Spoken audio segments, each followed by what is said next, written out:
Hey there, everybody, and welcome back to Good Orderly Direction, Practical Tools of the Bible. Today we're discussing Numbers 13 and 14, exploring Canaan and the rebellion. I know, another rebellion. The Lord said to Moses, "Send some men to explore the land of Canaan, which I'm giving to the Israelites. From each ancestral tribe, send one of its leaders." So he did. They scouted the land and the people for 40 days. They came back and they gave Moses this account. "We went into the land to which you sent us, and it does flow with milk and honey. Here is its fruits. But the people who live there are powerful, and the cities are fortified and very large."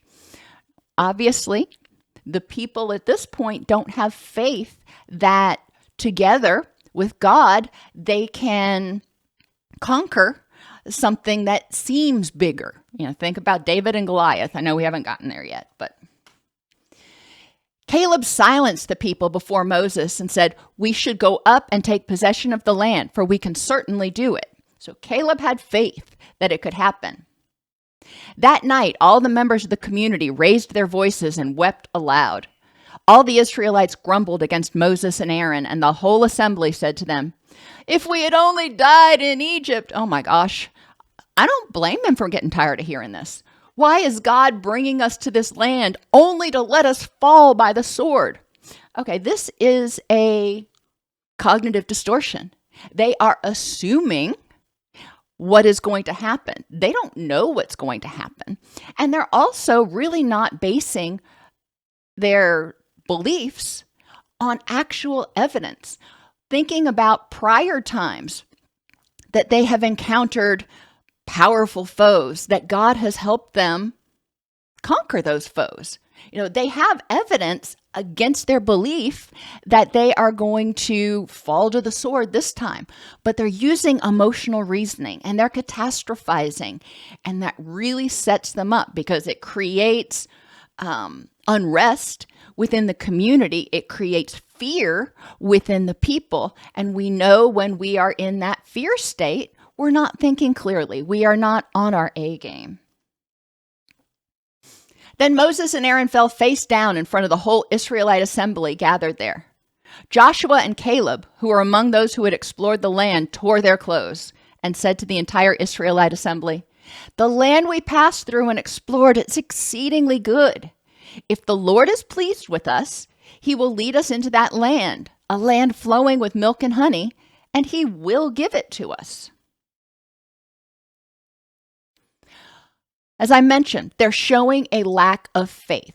The majority of the community is feeling scared because they've got something else to do, and they are saying it's too hard.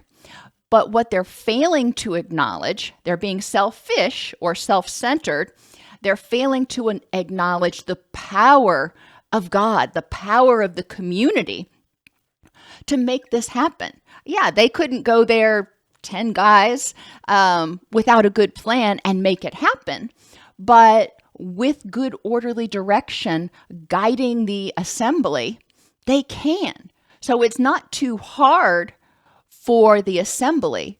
It may be too hard to do alone. And it's important to step back when we start encountering things like this in real life, in today's world, and we think, "Oh my gosh, this is too hard." Okay. It may be too hard to do alone. You may not have the skills, the tools, or maybe just not the confidence. But it's not too hard to do if you have support. Where can you get that support? Do you need a mentor? Do you need more skills? Do you need a better plan? There are resources out there that can help you move past or accomplish challenges. The people are focusing only on the challenges, not their strengths. They're forgetting, hey, we've got like tens of thousands of people that are ready to do battle. Just because we may not be as big doesn't mean that we're not as powerful. Because we are smart, because we are prudent and guided by good orderly direction, we are more successful as a military.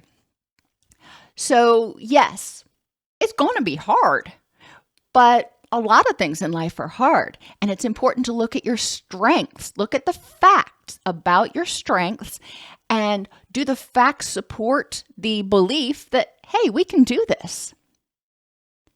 How did Joshua and Caleb's faith in God lead to a different outcome?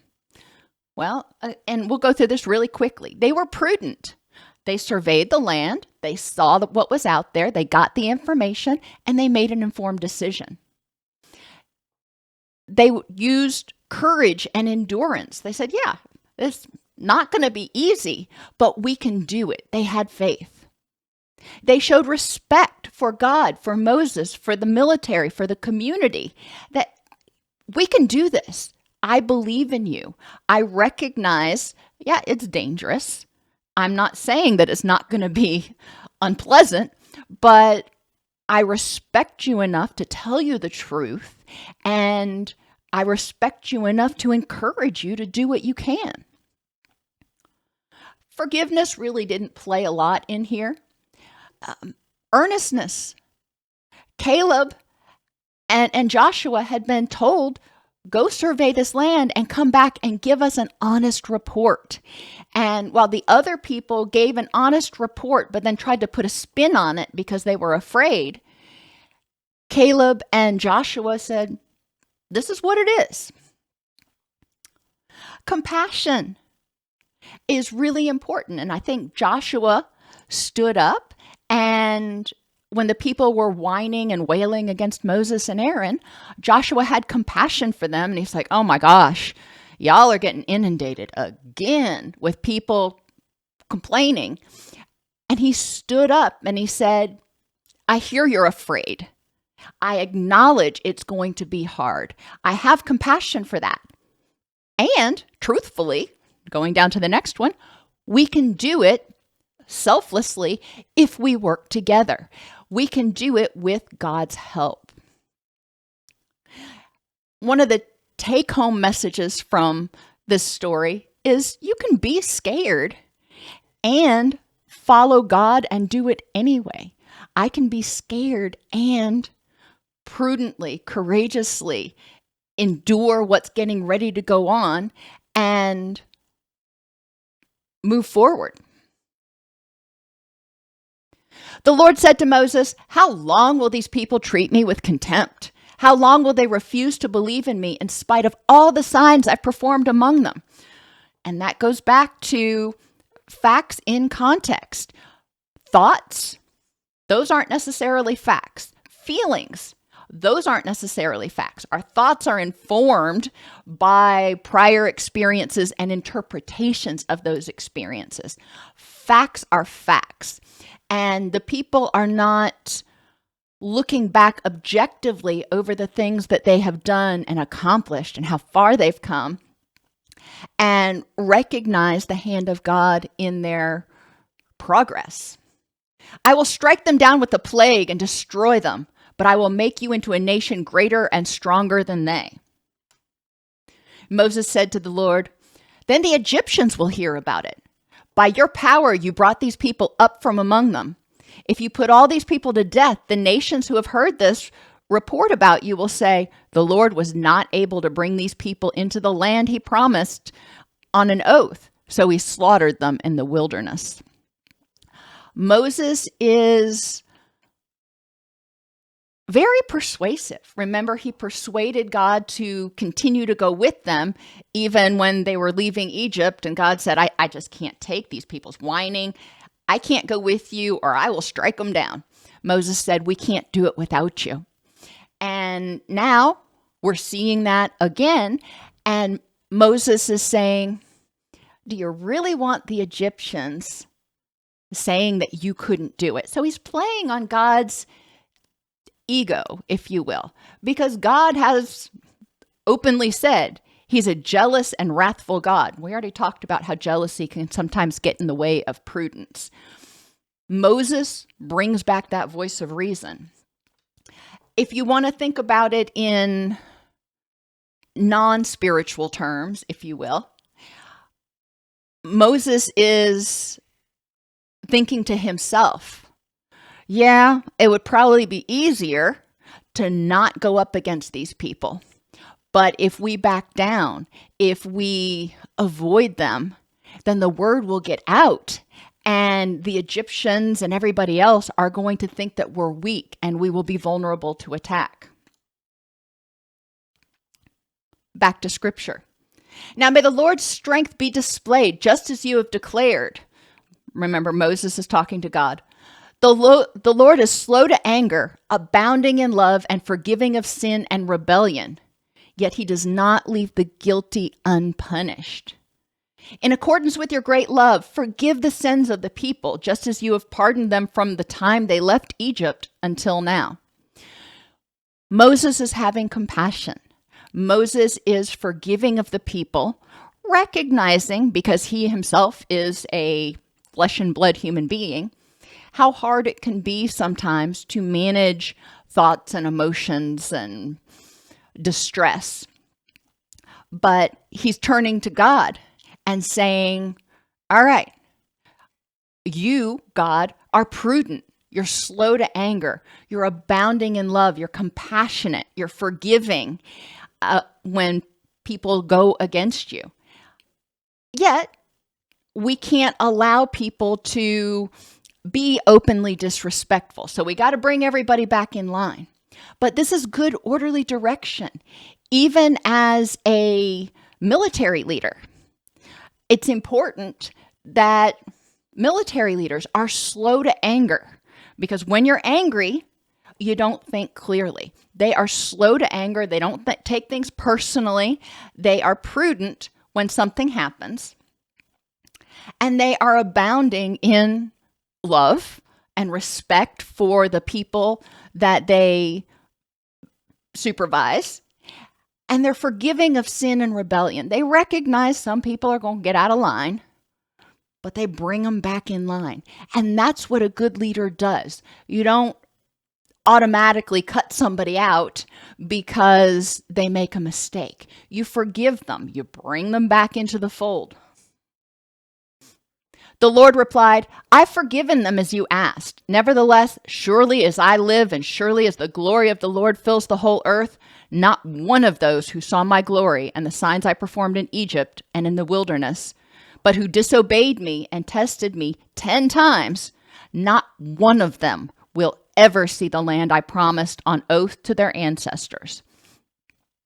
So God is saying, we want the Israelites to survive. We want them to go on. But these rebellious folks, they haven't earned the right to experience the land of milk and honey. I'm going to meet their needs, but they are not going to get that great reward. The Lord said to Moses and Aaron, how long will this wicked community grumble against me?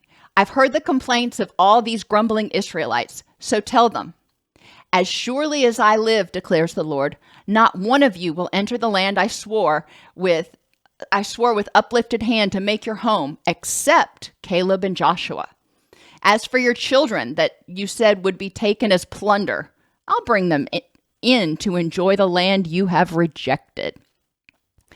We need to look at the long game. We need to recognize and ask ourselves on a daily basis, and maybe even on an hourly basis, is what I'm doing right now a good use of my energy to move me toward my rich and meaningful life? Am I doing things that are uniting and supportive of my goals? And God says, you know what? You're not doing the right thing. You are wasting a lot of energy. You are causing disruption in the ranks, and this is not working for me. However, your kids don't need to be punished. So know that they will have the opportunity to make the right choices in order to earn passage into the land of milk and honey.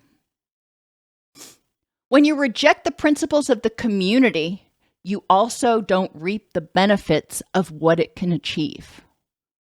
Think about that. Think about how that applies in daily life, in recovery. Think about how that applies in your family. Think about how that applies in the country. When you reject the principles of the community, you also will not reap the benefits of what it can achieve when unified.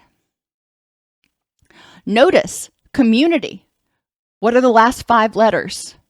Unity. Unity. So the men Moses had sent to explore the land, who returned and made the whole community grumble against him by spreading a bad report, these men were struck down and died of a plague before the Lord. When Moses reported this to the Israelites, they mourned bitterly. Mourning is okay. It was also important that the people who started the problem and the dissent in the ranks were sort of made an example of. Now, today we don't strike them down, but they may be discharged from the military, or they may be excommunicated in some way. The next morning they said, "All right, Moses, now we're ready to go up to the land the Lord promised. We know we've sinned." So they were whining and complaining and that they couldn't do it and God wouldn't help them. And then the people were punished and they're like, "Okay, well, we don't want to die, so hey, we're ready now." But Moses said, "Why are you disobeying God's command? This will not succeed and you will fall by the sword." Nevertheless, in their presumption, they went up toward the highest point in the hill country and were soundly defeated. Perfect example of a lack of prudence. They were now motivated by anxiety, and they were saying, all right, let's do it. Come on, everybody go. They weren't thinking about a battle plan. They weren't all in agreement about how to do it and what needed to be done. So they were weak. And by acting impulsively and doing what they wanted instead of what was best to move toward the ultimate rich and meaningful life, or land of milk and honey, they chose to do what they wanted to. And my mother always used to have a saying, "A dollar short and a day late." They were ignoring Moses, God, and good orderly direction. Think about how lying about Canaan weakened the community and made them prone to defeat. And how would good orderly direction have had a different result? If the people would have heard about Canaan, and even if the rabble-rousers were trying to convince them not to go, if the people would have stepped back and said, "Moses, God, what are the actual facts in this situation? What's going on?" Because you've got Joshua and Caleb over here saying, "We got this." And then you've got the other ones that are dissenting. So it's important to recognize you've got 2 different factions. Which is the truth? What do we have going on here? And that's where prudence comes in. And if they were more prudent, they would have been less impulsive and potentially not angered God and had such a devastating result.